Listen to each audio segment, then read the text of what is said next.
Барлығына сәлем. Бүгін байылыдан жасалатын, яғни баклажаннан жасалатын, тез дайындалатын оп-оңай салаттың рецептісімен бөлісемін. Видеоны соңына дейін қарап, менімен бірге болыңыздар. Ең алдымен байылыны бөліп аламыз орташа бөліктерге. Одан кейін тұзды салынған суға 10 минутқа қойып қоямыз бір шетке.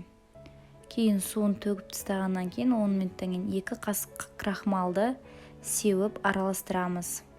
Ұнмен де алмастыруға болады, бірақ крахмалмен біздің байыларымыз өте қытырлақ әрі дәмді болып шығады. Піскеннен кейін пергамент қағазына қоямыз.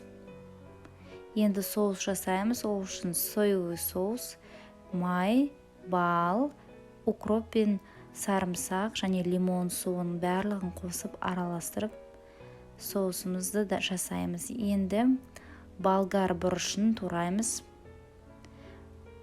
Қызанағымызды дәл сондай формада тураймыз.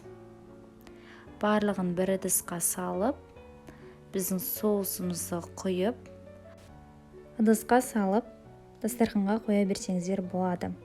Мінекей өте жылдам дайындалатын, әрі өте дәмді дастархан сәнін келтіретін салатымыз дайын болды. Тағы да осындай рецепттер көргілеріңіз келсе, менің каналыма тіркеліңіздер.